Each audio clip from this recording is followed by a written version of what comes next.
Hello everyone, and welcome back to The Void. My name is Oliver, and today we're doing something a little different. I want to talk about one of, if not the, worst game of the year, Forspoken. Now, I want to preface this by saying that, firstly, I did not play or platinum the game for content reasons like so many other channels I've seen. No. I platinumed this game not for content, this channel wasn't even created at the time, but because I genuinely enjoyed it enough to do so. Which leads me to disclaimer number 2. This is not a defense of Forspoken. Not outright, at least. The game is objectively bad in a lot of respects. It feels rushed, empty, and overall low effort. Don't go roasting me for thinking this game is actually good. I don't. So, with all this in mind, why exactly did I bother getting every achievement in Forspoken? Before we get into that, I should say, I'm a big proponent of let people enjoy things, especially in gaming. If you like a game, whether it's a good game or a popular game or not, more power to you. And if you feel the need to criticize others for what they enjoy, just don't. It takes zero effort to not be mean to people for enjoying things, even if they're doing or enjoying things you might not personally do or enjoy. I don't mean to preach, but this concept in general is something I feel strongly about and is relevant to this instance because Forspoken is, well, Forspoken. All that is to say that these are my own experiences and opinions that are informed by my own experience and personality. If you agree with or relate to me, that's great. If you don't, that is also great. I'm not trying to convince you of anything. This is not a video essay. Alright. I apologize. Enough disclaimers and preaching. Let's actually talk about the game. Let's talk about the bad first. The things that made getting this platinum genuinely one of the most difficult platinums I have ever gotten. I have the platinum for Bloodborne.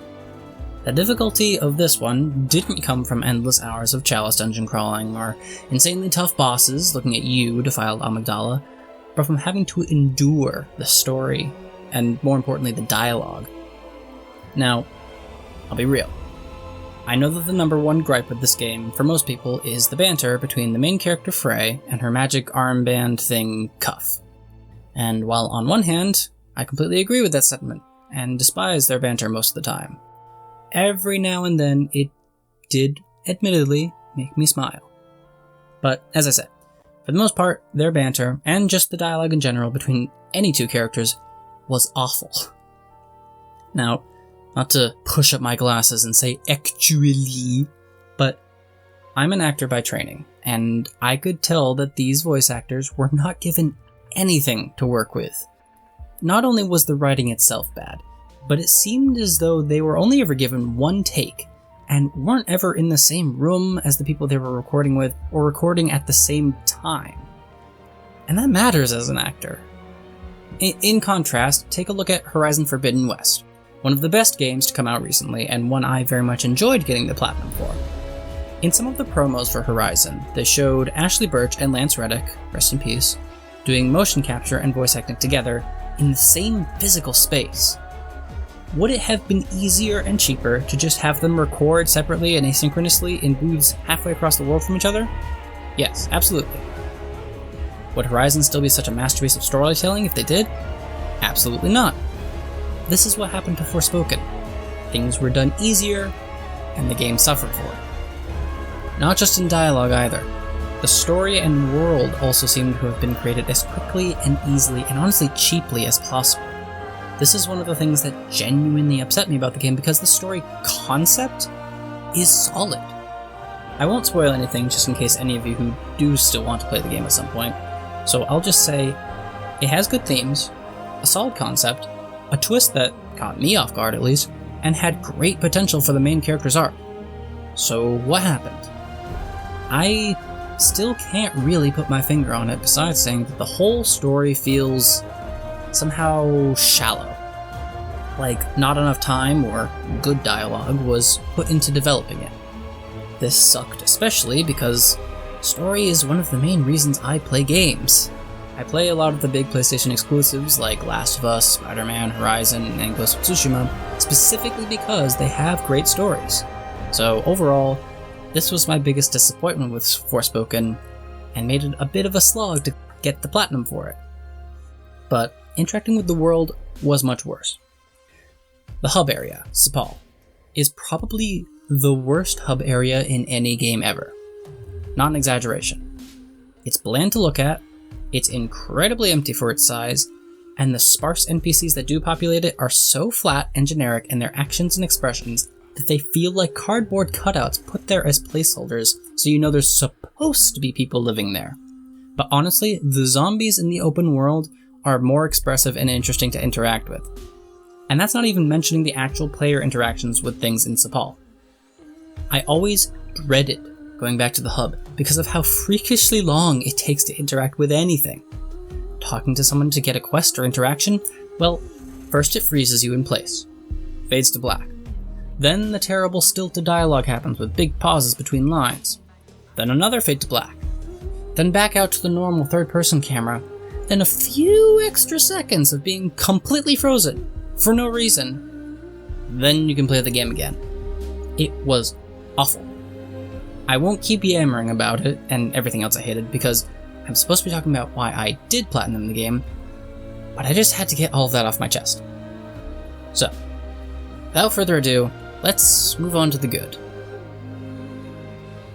My experience with Forspoken started well before it came out. I remember first being intrigued by some gameplay clips I'd seen in a YouTube video. The magic looked fantastical and flashy and fast, and there was a style meter on the side like Devil May Cry. Well, I love magic in all media, and I love Devil May Cry. So when the video ended with a mention of a demo for this game, I went and got it. And from there I was hooked. Now remember, this is just the demo. This is before the game was released and everyone realized how awful it was. All the demo had was a small section of the map you could run around and do simple tasks in. It was pretty much just the music, the environment, and the combat. But that's all it took. To this day, Forspoken's music remains stuck in my head. I feel like a lot of people think of music in games and in media in general as important, yes, but of secondary importance to other things.